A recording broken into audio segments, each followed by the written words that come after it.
Talk show. Recorded live. This is an interactive podcast designed for audience participation.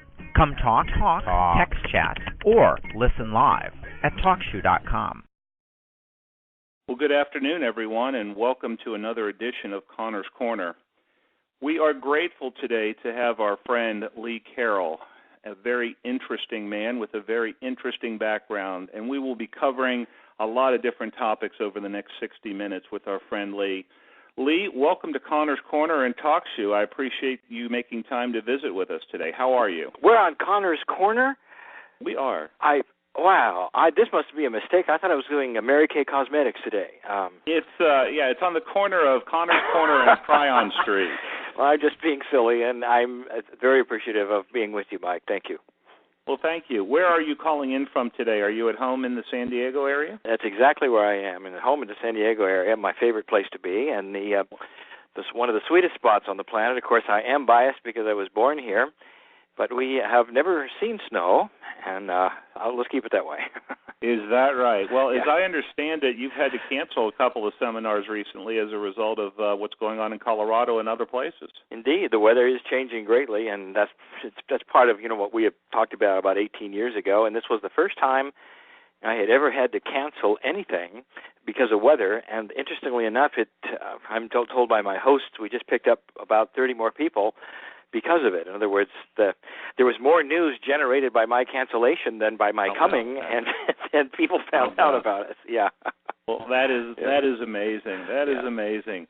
And for background purposes, Lee, you and I had the opportunity to meet a year and a half ago or so when you made your first trip to Dallas through my efforts and through Laura's efforts. And you have had a very interesting life over these past 18 years. If memory serves, you were an engineer in the music industry up until 18 or so years ago, and then things seemingly took a big shift and change for you, and you reluctantly stepped into your new career. For those who may be listening live or would like to know more about your background, tell us a little bit about how we got to talking today and the 11 books that you have published and the 2 more on the Indigo and the other ones that are coming out this year. You have a very interesting story. Tough to do on a soundbite, but let me just tell you that the industry I was involved with, indeed, I was in music, but not in the music industry as much as the technical industry, audio and video for film and video. And so I was the guy who did the audio recording for commercials, documentaries, and motion pictures. We never got to see any stars, and it was pretty underwhelming because we sat in a little room without windows. That's for most of my life. And I tell people that I am the commensurate hermit. I really enjoy being alone. I like to be with equipment and not people. That was my life. It was a good one, and I did well and was very successful at that. And it was when I was in my mid-40s that this all started taking place. And the story is an old one. I don't want to bore listeners with things that are well-known that I've talked about for years, but just to say very, very briefly, I was dragged kicking and screaming to a psychic channeler, actually, in those days, and I was very, not only just a hesitant, I was one of those guys who made fun of them all. So I've had a lot of experience with hecklers and stuff because I was one. Mm-hmm. And so I really do fully understand what it feels like not to believe in this stuff and have a tremendous empathy for those who don't, for good reasons. So because I was that person and didn't want to go, and this guy told me some stuff I didn't believe, and just leave it at that. And 3 years later, I was taken again to another guy. And the reason I went there, by the way, is I was with my partner Jan at the time, and she took me, very new age gal, my business partner. And she, it was her birthday, so that's why I went. So you understand the dynamics there, Mike. So I went to this other guy he's about 20. The first guy's about 60, and he told me the same thing. And this, they don't know each other. The thing that they both told me, that there's a magnetic master on the other side of the veil named Kryon. A name, to me, it sounded like spray paint, by the way, and who was going to, want to talk to me. And I was supposed to talk to this guy or gal or whatever it was, And I just was floored the second time it happened, because what are the odds that a guy who didn't know the other guy 3 years later would have the same message about a name nobody had ever heard of? So this really set me going. And you might say that it took 3 years of introspection before I decided that it was okay and it was real and all like that. But it was really kind of a show me experience. And the joke was that it took logic in order to get me off the pile and start looking, because that engineering brain said, I want to know more because this can't be happening. So that's how it began. And then it led to the channeling. It led to the writings. It's been 18 years now. We've been writing constantly, and I think we're 11 Kryon books and 2 Indigo books. And along the way, Jan and I introduced the Earth to the term indigo children. A lot of people have heard of that. We were the ones who put that forward. That book has sold 500,000 books in 24 languages. It just has gone around the world. I'm not known as the indigo guy. I'm the Kryon guy, and yet that's part of the journey. So I report it. And now, of course, the indigo children I think is even going to hit the Webster's dictionary soon, and it's been reported by even the major networks and things of this nature, whether they believe it or not, or whether they're going to make fun of it, but it's still there. And that was our doing as well, and it was all channel material. So that's kind of the journey up to now. So you want us to believe that you spent time in a 14 by 14 cubicle with egg crates cushioning on the walls, and now you travel the world, write books, and talk about a magnetic master on the other side of the veil. I would think there's some electromagnetic challenges in your last industry, Lee. I mean, yeah. What an amazing story. Well, if anything, it goes to show that when you do have an epiphany and when things change, there can be remarkable changes. I was not a writer, and I am now. I was not a public speaker, and I am now. I was on the other side of the mic, not this side of the mic. So all of those things came about, and it's almost like I was doing it all the time. The equipment was there, I just didn't know it, and so here we are. So yeah, it was a remarkable change over a relatively short period of time, and I show and I tell people that if you wonder if you can do stuff, and I say there goes me, because I was the one kicking and screaming and saying I can't channel in front of people, I can't speak in front of crowds, I can't write a book, all of these things. Those were all things that came out of my mouth. So I tell everybody I can that there's a lot going on in who we are and who we think we are and what the perceptions are. Amazing stuff. Amazing stuff. Again, we are with Lee Carroll, the channeler for the entity Kryon, the Magnetic Master. Lee is calling in from the San Diego area and will be in Dallas next Sunday here at the Spiritual Fitness Center, just off I-75 in the Richardson area, from 3 to 8:30, and we're all looking forward to that, Lee, and your visit back to Dallas. What a wonderful opportunity for many of us to reconnect with you again. I love Dallas. It's when I didn't travel much during my whole life. I didn't travel much. I've done all the traveling I've ever done in the last 18 years, and it's all been with Kryon. So I've got to go to places that I have some really interesting ideas about. For instance, Dallas is one of them. All through my childhood and as a young man, I had seen movies. I saw the movie Giant.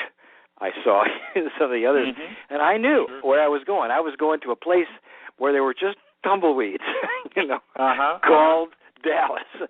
And I was so shocked when I landed because, of course, there was a big city, high fashion, water, lake, all kinds of trees, all kinds of things. So I was laughing to myself when I landed and saying, this is kind of like a paradise, We like it very much. We appreciate your making time to come back again. It's only been a year and a half, and I know that typically that's a little sooner than you would go back to a city, as we discussed late one night after dinner. Yeah, there are certain cities I will come back to sooner when I know that the energy will support it. I'm very careful. I don't come back too soon because there's the human nature thing says it's kind of like they've seen me before, they just saw me, and time goes quickly, and it's almost like they've seen the movie. So we try to wait 2 years before I come back. But Dallas is different. Great. Well, we appreciate that you're doing it. Give us a little background, Lee, on the history of channeling. I know it's a part of the presentation that I've witnessed before, and certainly its roots go back very, very far. Share with us a little bit about what channeling is and how it works for you. What is your sensation when that takes place? Let's start it when I think the beginning is. You'll have to understand that here is a contemporary man you're listening to now giving you his opinion about channeling. Now, I am a channeler, and I've been doing it a very long time, so that opinion perhaps is grounded in a lot of experience.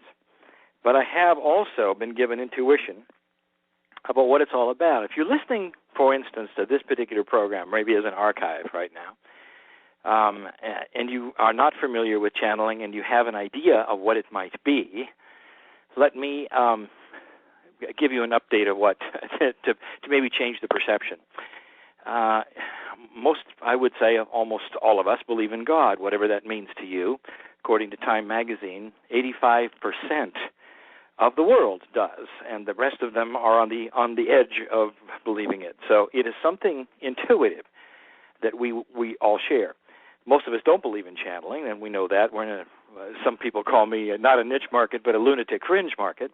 I'm okay with that and familiar with that, but I would like to genericize this a little more and say that there are no messages that have been written by God anywhere on earth. And what I mean, even the Holy Scriptures, not written by God, they've been written by men and women, and that is the truth. Whether it's the Quran, whether it's Hinduism, Buddhism, whether it's Christianity, whether you're Jewish or whatever, all your Holy Scriptures you will find were written by men and women. And so what does that tell you? Where did they come from? And you know, what was going on? My Christian friends talk about the Apostle Paul sitting in prison 30 years after Christ's death, writing all of the Scripture, and in the New Testament it's so profound. And I'm saying, but that was Paul, wasn't it? And they said, well, yeah, but he was speaking under the anointing of the Holy Spirit. And I think, so what is that called? And we have called that channeling. And so channeling has become that state where you are, or a human being is in touch with something other than themselves, angelic presence perhaps, the God entity, some say the higher self. It changes depending upon who you're speaking to, whether you're a Hindu or a Buddhist or Catholic.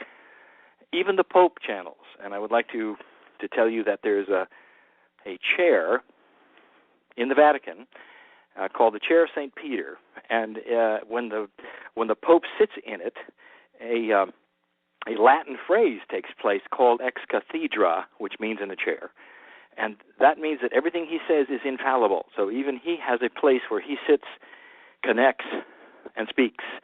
And what he says is infallible, and that's the channeling that they have. So almost every religion has a way of touching the high end of whatever they think their spirituality is. In the case of the Pope, he's Christ's vicar, and this is how he does it. So we say that the history of channeling, therefore, is any time, whenever it first happened, when men were spoken to by God and gave that message.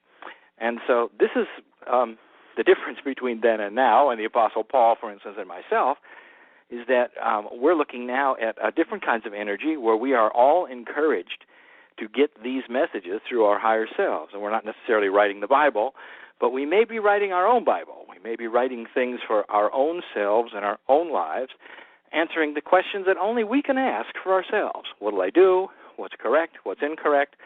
Where's my guidance? What's my morality? All of these things. Am I right? Am I wrong? Do I turn left or right? Wouldn't it be great to say that, well, why don't you just get in touch and find out? That would be channeling. So that's, if I wrap that part up, I say that's the history. That's where I come from. Now, there's a whole lot of, stuff around it. There's responsibility. There's a whole set of rules that if you do it long enough, you start realizing what they are. And you can't do it idly. If you're going to release it for other people, you've got to make sure it's it's correct, and therein lies discernment. And some people do it before it's ready, and I don't have to be the one to tell you who that might be, but I'll tell you, if you listen to a whole bunch of them and you find people who are trying to get you to do what they want you to do, they're not channeling. They've got an agenda. So one of the first things is there's no agenda. It's usually uplifting, and you'll find that in Scripture, uplifting messages from Spirit that congratulate you and give you advice for bettering yourselves. So that is the crux of it. And the more longer I do it, the more convinced I am that it is correct and proper. It is not weird, and there's a lot of people who agree with me. Amazing. I found the guidelines for discernment and the part about the responsibility and the footnote that you have about channeling on your website, Kryon.com, under the About Channeling section if you scroll down near the bottom. And those are certainly attributes that I know that you believe in and that you espouse, and that I think it's a really good snapshot, if you will, of some of the key things that are important in channelers. And certainly your background in 18 years and the messages and the receptivity of your books and the number of people that visit with you via the seminars and cruises and things of that nature that you host pretty much every year is a testament that your messages do meet these criteria and that people feel much better about their lives and themselves as a result of the empowering message that we seem to hear from you versus one that's a little more egocentric that we may hear from others. There are a whole lot of us, it's not just me, there's a whole lot of empowering speakers today that some of them claim they're channeling outright and some don't claim they're channeling, but they are. And there are some who are friends of mine. There are some who actually grew out of my own organization into what they're doing now. The message is not me alone, and it never really truly was. We had something happen, and whether we talk about it or not, in 1987 to the Earth, we call it the harmonic convergence, which really started a shift. My friends talk about this in various ways, even including my friend Kahu Fred Sterling in Hawaii, and he even wrote a book called The Great Shift. He had his epiphany in 1989, exactly when I had mine. It's almost like we were channeling the same things from different directions, in different ways, different words. But when we got together and started discussing it, we found out we were getting the same message almost exactly, and that is we have changed. The world has shifted and changed, and so things are not like they used to be. And we have a lot of people who are channeling, like I am, various messages, and they all sound similar in different words. I like to encourage people to visit some of these sites. I don't have the names of it, but Rona Herman is one who has channeled Archangel Michael. And there's probably a lot of people who channel Archangel Michael. God bless them if they do. It's a wonderful entity to do that. And it's, anybody can channel Kryon too. That's the nice thing about this whole idea. It's open. Anybody can talk to God, and they always could. And that'll get me in trouble because there are religions who say you can't. You've got to go through somebody else. I don't believe it. Not with my experience, I don't believe it. And what I've seen in my work, I don't believe it. So I know that I have a direct connection, and almost everybody does. Rona Herman, for instance, helped me get my start through her benevolence, kindness, graciousness, non-competitiveness, and showed me some things about human nature that I had always wanted to see before. So I have my heroes, too, in this, and I take my guidance from a lot of people that I really feel very privileged to know. She's one of them. Mm-hmm. Wonderful, wonderful. One of the questions, and I think you have already broached it a little bit, that was called in or emailed in earlier today was, can everybody channel, Lee? Yes, sir. Everybody. And who exactly is it that they believe they're channeling? How does one know that it is their higher self, that it is Jesus, Archangel Michael, Kryon, or Carroll, or anyone else along those lines? Good question. Let me take you back. I first saw this, and you don't have to be spiritually minded. You don't have to listen to a program like this, read a Kryon book, or get weird in order to understand this. And I want to talk to anybody who's ever seen creatives work. I spent my life in front of musicians, and I saw them scoring movies. And they would come in, the clients would come in with these scenes that looked like right out of a B film. They were not edited. They were ugly to look at. They were in black and white. And the scoring creative scorer had to look at that stuff, go out in the studio, and come up with melodies.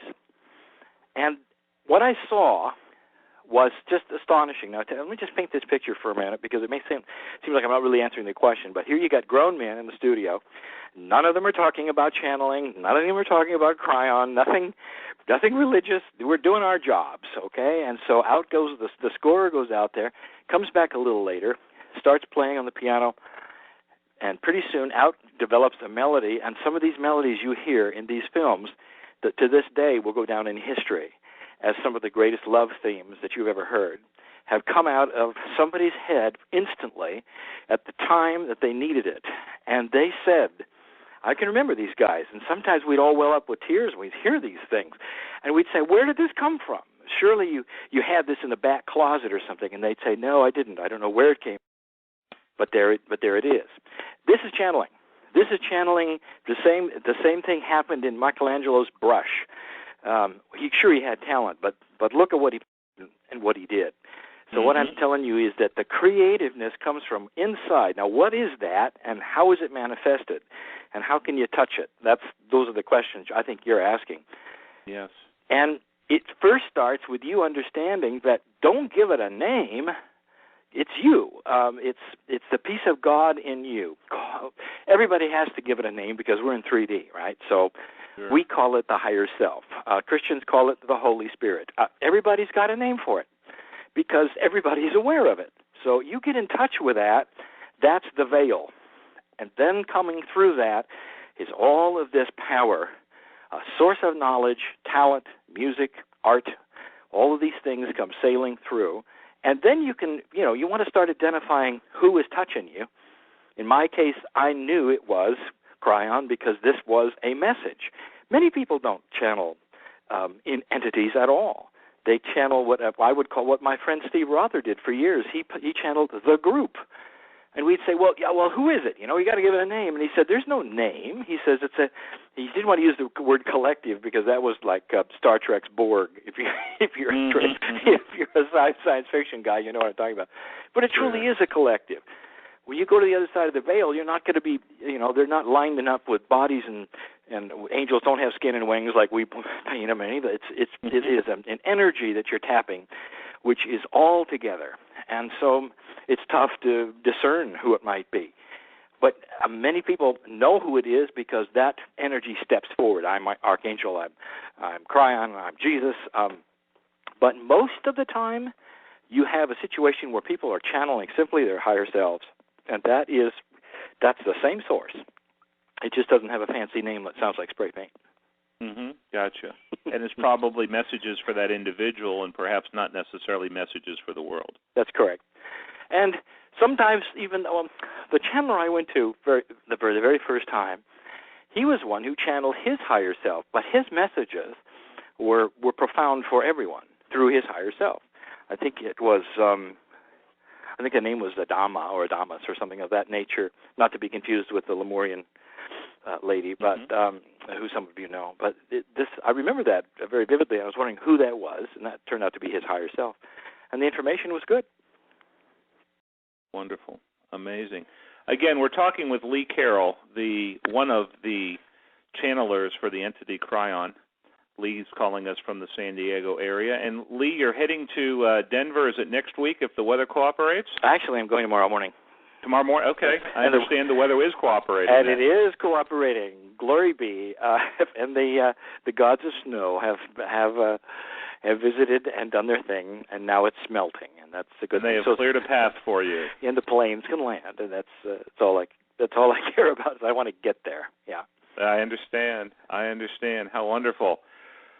Well, Lee, it seems like there's a general consensus among channels that 2007 is going to be a very significant year, and it's likely a great shift in consciousness. What does Kryon tell us about this upcoming period? Can you give us a glimpse into what we might expect this year?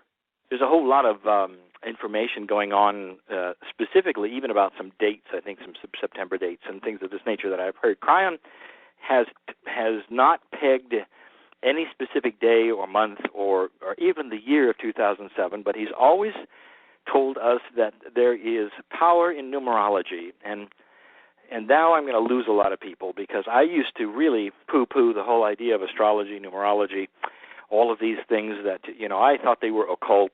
You only find them in a devil's lair.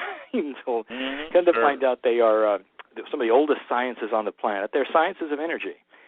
And they work, and there's reasons why they work that are more than just esoteric.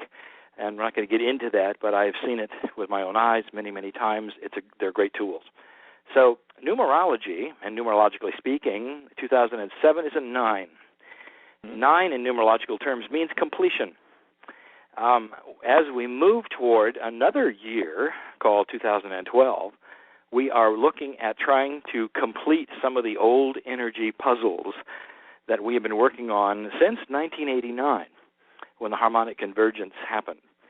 And 2007 is being touted as one of the years where we were going to have some closure and some completion. Now, people always want to read, well, what does that mean? Are we going to have a war? Are we going to have a bomb? Is there going to be a big terror hit? And what if it was just the opposite? What if we all came to the agreement that we had a better way to create peace on Earth and nothing happened that was bad? I tell you, we had one of those in 1988, 89. And I don't know how many people gather around and celebrate that except the people of Russia.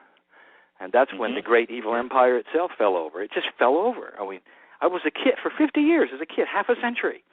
They were the ones we were fighting. They were the ones that had the most bombs and the most missiles. They're the ones who went to space first. And I tell you, Mike, in 1988 and 89, the unthinkable happened, something that Revelation did not talk about, something that Nostradamus never talked about, and that is the evil empire, if you want to call it that, fell over all by itself through consensus of the Russian people. And so there is an example of a year, 1988-89. If we'd have said, this is going to be the year of completion, everybody would have been frightened. There wasn't one shot fired. Nothing happened that was bad, except that a lot of the guards on the wall lost their jobs. Yeah, exactly. So you take a look at that. That's revelationary. That is awesome stuff, apocalyptic, because it was out of the purview of all of the seers and all of the psychics and all of the scripture.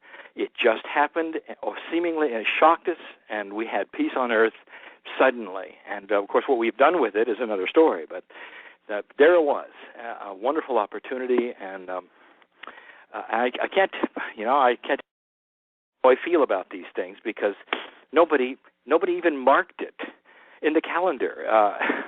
There isn't a big celebration. They didn't give it a name.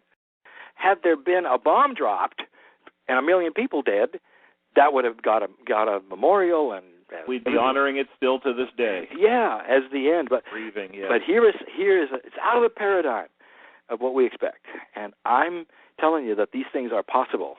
And 2007, it could be one of the years for it. Interesting.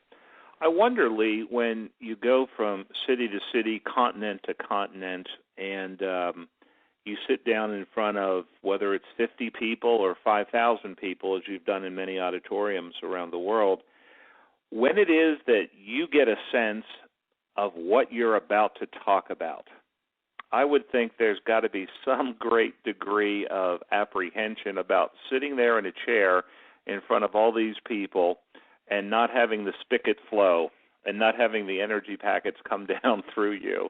Yeah, you're talking about what authors have called what writer's block might be. Sure. And if it were coming from me, Mike, I would be frightened because all human beings share that issue of self-worth, issue of wonder whether you're good enough, is it going to continue? But it took me almost literally a decade to realize what was truly happening. A change happened in me a little while ago, just a few years ago, and it's part of my growth cycle that made me relax with this so much. I relaxed with what people thought. I relaxed with the hecklers. I relaxed with going on television no matter what people would think, realizing that what was there was not only real, but it was inexhaustible in its source. The promise is that I'll channel Kryon as long as I live, as long as I follow certain rules of channeling ethics, and they are for me, not for anybody else. And everybody has their own rule set if you want to ask about what it is. The first one is don't get filled with yourself. Mm-hmm. Yeah, don't decide that you're the star suddenly, because when you do that, then that spigot will be turned off. It's not going to be turned off. It's just that your spigot suddenly will be bigger, and you won't be able to find the other one. Sure. You know? Sure. So you can't do that. There's some others that I've been very careful with. Kryon is never supposed to channel on the air. This means that what this really truly means is that you can release tapes and things like that where there's free will. If somebody wants to play it or stop it, that's their free will. But just to have it flying through the airwaves and have somebody kicking back with a brewski, turning around surfing the channels, coming coming across me, channeling, that is not appropriate. It's not. It doesn't serve the medium. So these are various rules that I have been given for me, and I've turned down a couple of documentaries because of that. And I don't blame them, because they said, they want to see, they don't want to talk to the magician without the magic. So we couldn't do it. Sure. So there we have the answer to your question is it's always there. And is there apprehension? There used to be. And there is not now. And I have had so many times where I have been, just last year, where I walked out in Switzerland, and then another time in Austria. And here are people that don't even speak my language, and they're not in my culture, and they're all sitting there waiting for, each one has a different idea of what they're going to have or what they're going to get. And by the time we begin, I'll tell you, there's a unification of oneness. There's a love that fills that audience. Pretty soon they all know why they're there, and they're there for a healing session for their own hearts. Mm-hmm. And it works that way, and it truly does. And it doesn't matter what language. Next year this year I'm going to Russia. And so this last year I went to Argentina and Mexico. And it doesn't matter what culture it is. I've been to Israel, to the Hebrews, now to Israelis twice, and it just and Japan. That we're all the same. It's at the heart level. No matter what you've been trained in your culture, we're all the same when it comes to these spiritual things.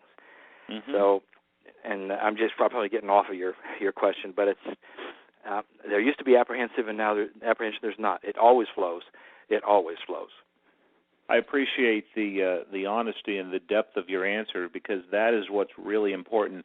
Everybody that you will meet next week here in Dallas has read many or most of your books and are very familiar with it, but they want to understand a little bit more about what goes inside the human while this is going on. For instance, Lee, did you have a period of time where your body's energetic circuitry had to be rewired, for lack of a better term, to hold this vibration, to be able to take the words of Kryon and the information packets so that you could actually hold it without, I would use the word quivering being a word that might be used?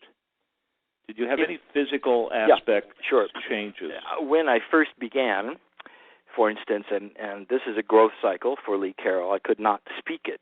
It could only be written. There was just no way it could be spoken. 3 years into it, I started opening my mouth. So what happened in those 3 years was a rewiring, but I'll tell you, no angel came in and rewired me. The rewiring came from Lee Carroll. This guy had to decide if it was, can the human get out of the way? So the rewiring was me with me, and this is what I teach. And there's a lot of people I've seen do this in 3 weeks who needed 3 years.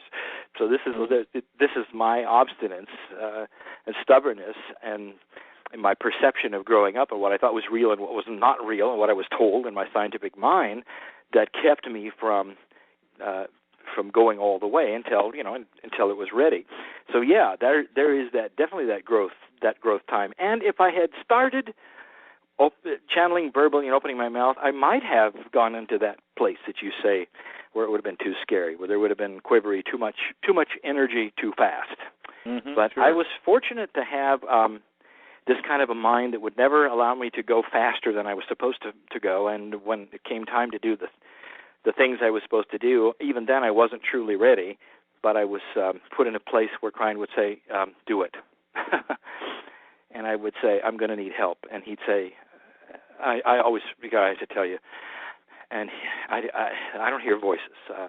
These things are thought groups. They're part of me when these things happen. And sometimes you'll see me smiling during channeling on stage when Kryon and I are actually having a conversation apart and beyond what is being channeled, and he is saying, I'll help you through it.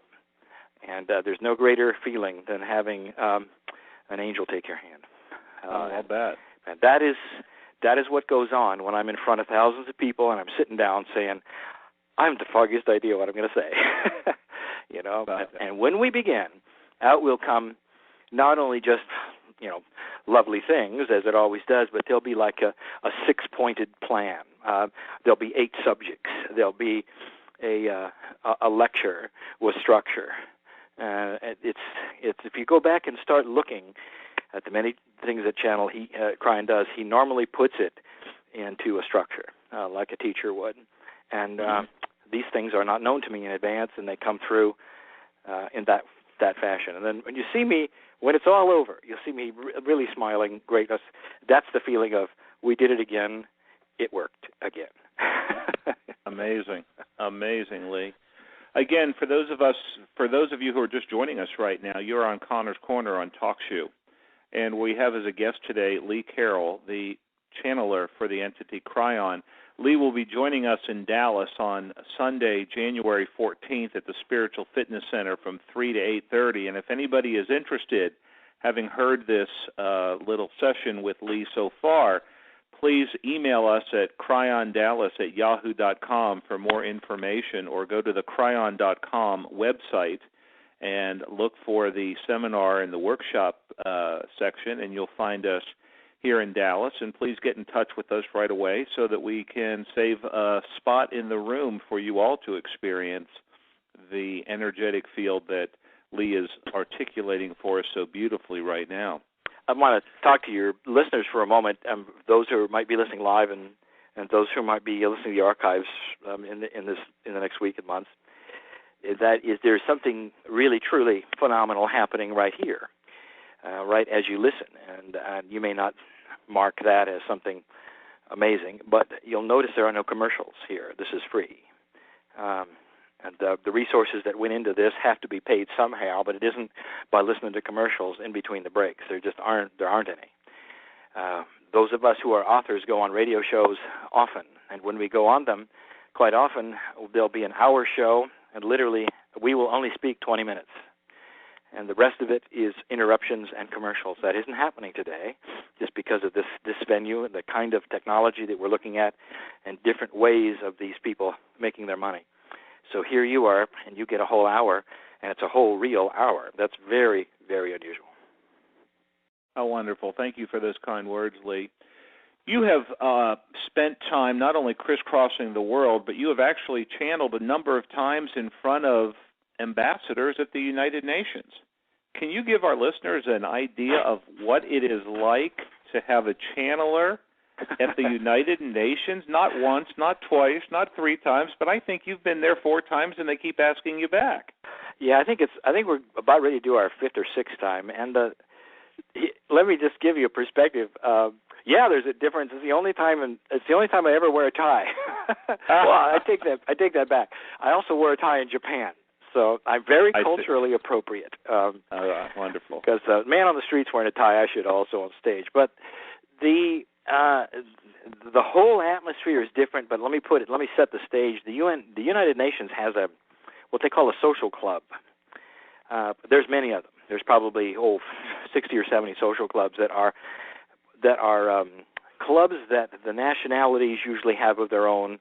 The Africans will have a dancing club and this kind of thing. And long ago, there was one for the people who were spiritual, who wanted things like channelers, like psychics, like sometimes UFOs and those kinds of things. And that became the Society for Enlightenment and Transformation.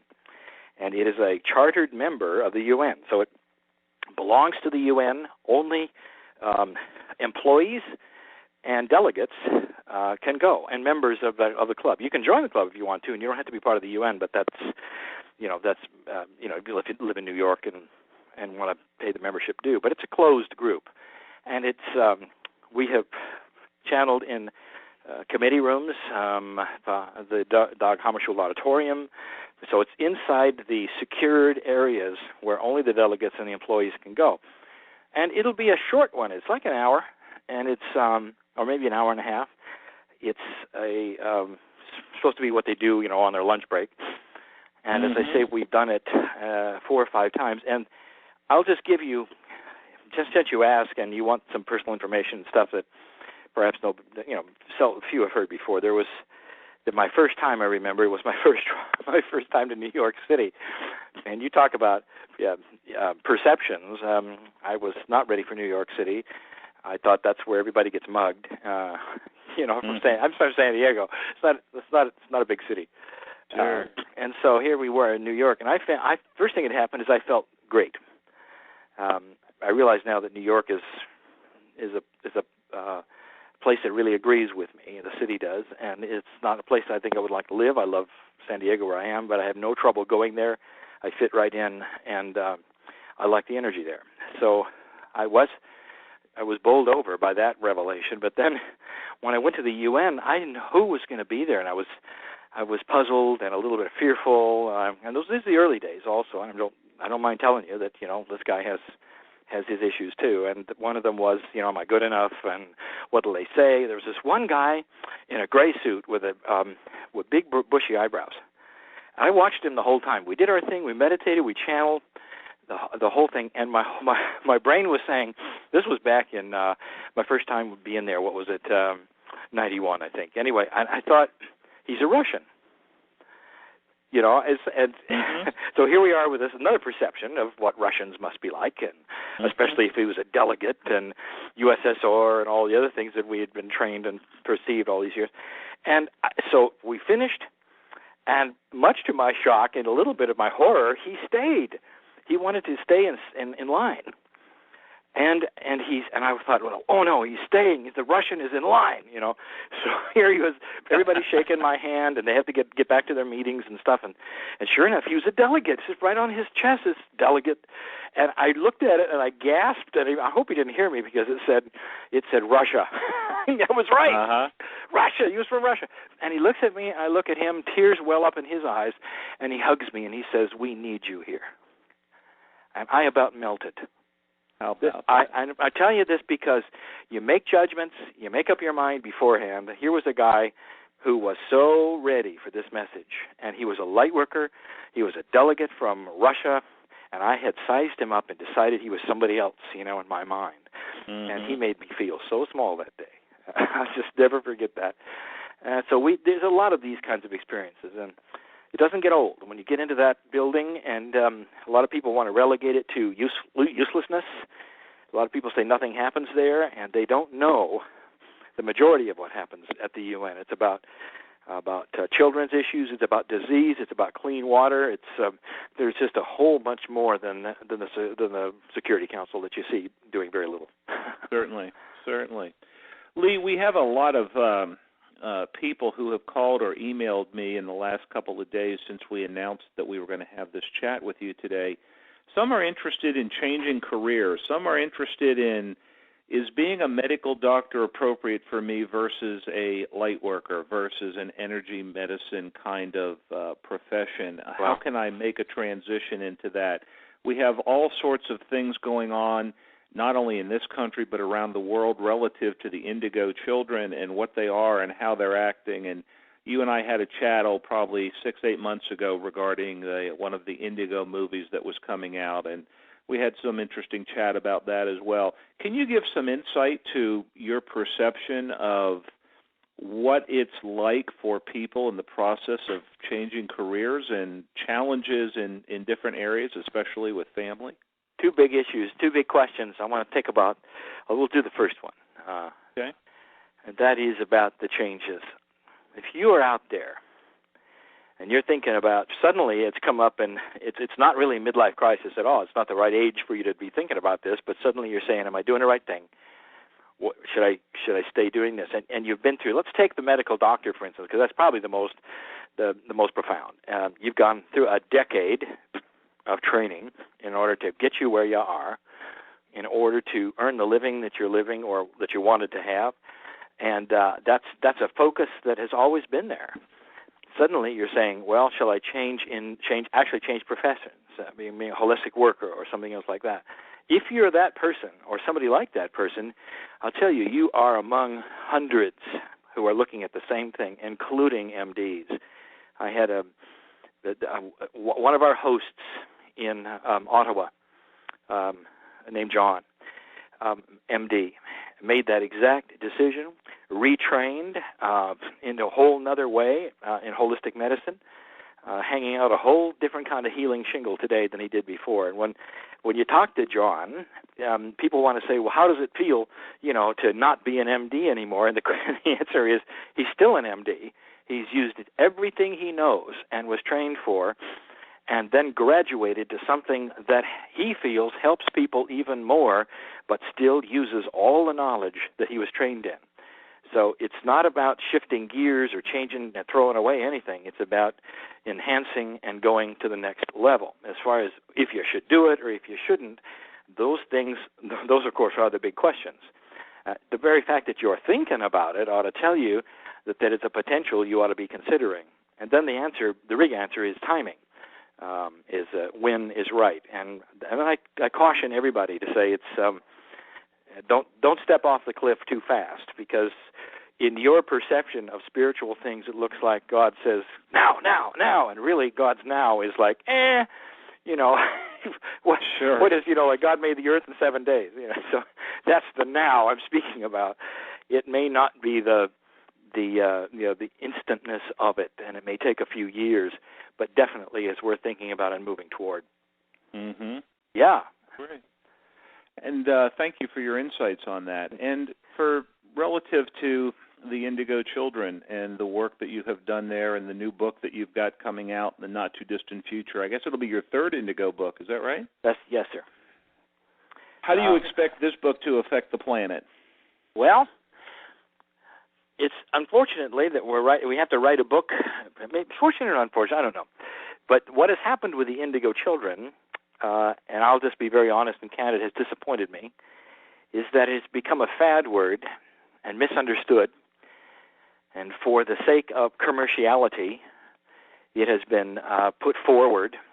Money has been thrown at big, would you say, PR firms in order to involve mainstream.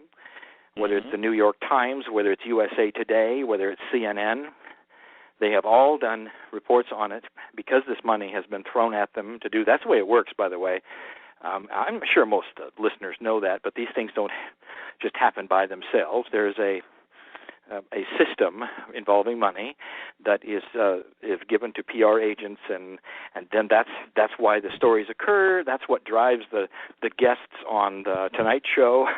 So they're all promoting a book, a movie, or something. So bingo, out comes these Indigo films, and there's been a couple of them now, and none of them have really been about the issue, but they have carried the name Indigo. I think a lot of them wanted to ride on the popularity of the word. And what has happened is that when you say Indigo Children to some people, they say, oh, yeah, that's that lunatic fringe group that believes all their kids are super psychics and have blue auras. And we didn't say any of that. That's not the way it is at all. This is a new consciousness of human being born on the planet.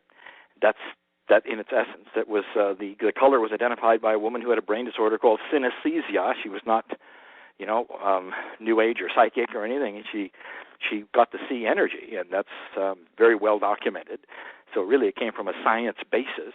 And what she saw was the kind of human energy color that she had never seen before, and that's when we started seeing ADD and ADHD become just absolutely almost like chemical diseases, exponentially growing. It's not a disease, it's a social disorder, and it's supposed to be a niche, and it isn't, and now it seems like the whole population has it. That ought to tell you something that's going on.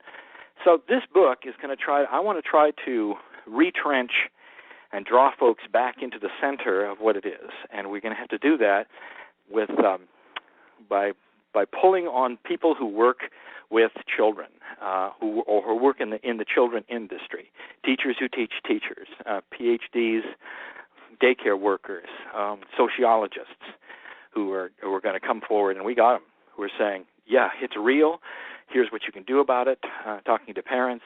Now we have some of the kids who are hitting, of course, an age. I mean, we came out 7 years of that book, and they were like 10, and that was probably the oldest, 10 or 11. Well, now they're 17, 18. They're hitting McDonald's. So now you got them in the workplace. And I'll tell you, this is a chapter yet to be written. Is what employers and the human resources groups and corporations are beginning to see and go through that they can't even believe. I mean, they're the ones now pulling their hair saying, what is happening to society? Because they're beginning to see the indigos, and they've never seen a human like this. the kids don't want to, how do you say this gently? They have, these children are beyond their years. They don't want to have to pay their dues, right or wrong. I'm not going to justify that. I'm just to tell you they don't want to. Therefore, they're not interested in service jobs, and so they resent it big time. And so I don't know if you've noticed this. They won't look you in the eye. They don't want to. They just want to go home.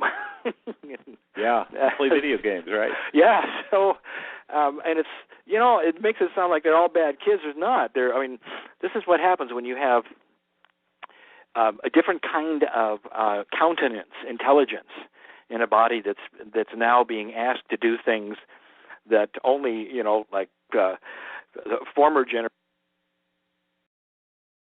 Hello, that's my phone battery leaving, but I have another one. Aren't you glad? Okay.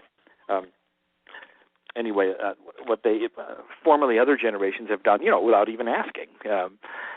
Should I or not? And these kids are not only asking; I have a very funny story. I'll try to make it quick, but it epitomizes it. In Hawaii, there are cruises. We take cruises, and thank you for mentioning. Every year we do a Kryon cruise, and we go back to Hawaii about every 3 or 4 years. It's such a beautiful spot. It's Lemurian energy, and the cruise ships out of there. I think they're Norwegian Cruise Lines and a couple of others. They're all foreign-owned. And there is a law in the United States that says that if you have a foreign-owned ship, if you're going to sail with Americans on it, you've got to touch a foreign port before you can come back. Those are the rules. I don't know how many even knew that. If you go to the Bahamas, that's easy because you're going to the Bahamas. Sure.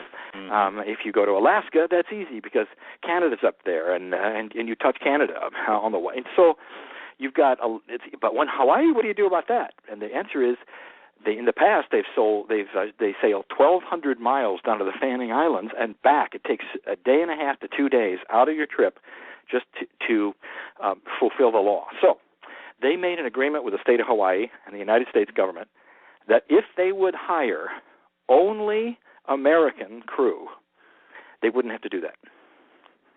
This was 3 years ago.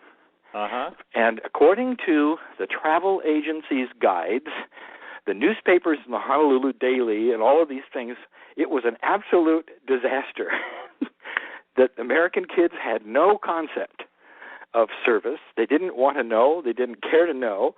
And the people who were taking the cruises were just mortified at what they got.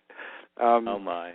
We got a sample of it because we went on one of the cruises. Now, this is all changing greatly, but you go up, we went to one of these dinners where everybody's wearing white gloves and everybody's in formal night, and it was like formal night at McDonald's. You know, I got my salad, and then 35 minutes later, I got the dressing. You know. Okay, sure. It was just they were in the back room doing something else. You know. Gotcha. So I'm just telling you, there is a change of consciousness, and it's not just our culture. Talk to them in Japan, where, you know, everybody is supposed to do the same thing, and if you don't, you're in trouble because you interrupt the harmony of the culture. Well, the kids aren't paying any attention to the culture at all. They're just doing what they want. You know. You bet. Amazing. When is your next cruise, Lee? What's that? When is your next cruise? They're always in September. Okay. We're going every year, every couple of years? Oh, every year. Okay. And this time, we're going back to Europe this time, and we're going to leave from Barcelona at the, I think it's the end of September. It's on the website. Mm-hmm. And we are, or it's the beginning, I forget. Anyway, it's leaving Barcelona and doing the Western Mediterranean. It's going to be great. there'll be Spanish translation because we have lots of Spaniards over there who want to come with us. I can imagine. If memory serves, you were on a cruise in Hawaii when 9/11 occurred. Correct. And there was a very special channeling that was pulled together for that, as I recall. Yeah, it was. Everybody has their 9/11 story, Mike. It's like my generation had its John F. Kennedy story when he was assassinated. Everybody remembers when they were, where they were when he assassinated. This 9/11 generation belongs to my sons, and they'll always remember that. And then my father's generation, they remembered Pearl Harbor. So these were things that you'll never forget, and we were almost as far away as you can get from New York without coming back to it, and that's the Hawaiian Islands. And the ship was named the Patriot, USS Patriot. And, of course, everybody was afraid of everything at that moment, that how big was it going to be, were there more of them, and so the ship was kept from docking certain places, and they stopped all the airline flights. Of course, nobody could get home, and so it was quite a time. But the very day that it took place, we all met in a non-scheduled meeting, and there was a channeling, and we all sang "Let There Be Peace" and "Let It Be With Me," begin with me, and other things. And we heard stories from people that had relatives in New York, some miracles that had taken place. So it was an unbelievable time to be in that beautiful place and see that tragedy. Mm-hmm. Well, we thank you for sharing that with us. And anyone listening who would like to visit with Lee personally next week here in the Dallas Metroplex area. And Lee, we have people coming from as far away as Denver who are rescheduling as a result of last week's snowstorm, who had commitments, unfortunately, for, I guess, tomorrow or the next day in Denver. Oh, bless They're your coming heart. in. People are coming in from Austin and Houston and San Antonio and all over the area just to spend some time. But those of you who are listening or who have been sent this link may want to give it a opportunity to visit with Lee directly next Sunday, January 14th, at the Spiritual Fitness Center just outside Dallas on Interstate 75 in the Richardson area. You can go to Kryon.com and find out more information, or you can email me at cryondallas@yahoo.com, and we will get back to you instantly with details and information and make sure we have enough room for everybody. And because the room is in the process of filling up, we're asking people to get in touch with us right away so that there's nobody we have to turn away at the door. Nothing would hurt us more than not being able to host as many people as would like to attend. So we're going to do our very best to go do that. And so we invite you to contact us either via the Kryon.com website or at cryondallas@yahoo.com. Lee, we've got a few more minutes left in our call today before we call it a day, and I want to thank you again for making the time and the opportunity to visit with us and letting those people, especially here in the Dallas area, get a little background into what it is that you're doing and what you bring from the human perspective to this great work that you're doing. Is there anything in particular as a closing message that you would like to leave with the people who are going to say hello to you next weekend? I think the thing is that the Kryon message has never changed. He's very one purpose, if you want to say that, and that is that we have changed our futures, and all you have to do is look out the window to see this.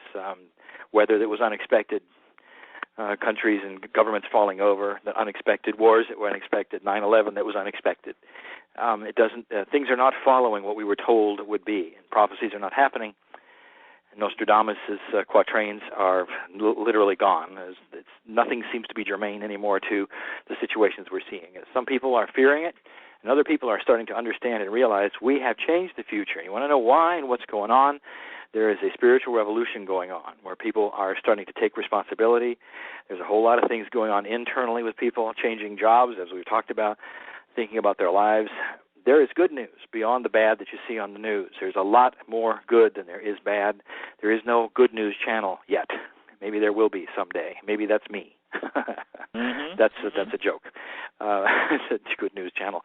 So I just want to tell people that there is hope. There's reason to be hopeful, but you can't sit back and just hope. You've got to be part of the solution, and that's what I teach, and that's what we do, and that's what my work's about.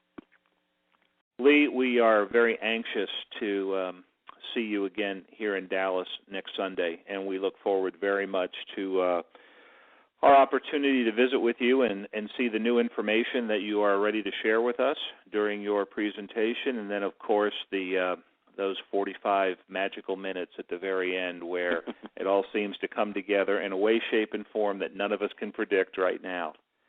What a wonderful opportunity. Thank you for joining us today on Connor's Corner, and we look forward to seeing you on January 14th here in Dallas. Thank you, Mike. Our best to Patty. Thank you, Lee. Take care now. Goodbye.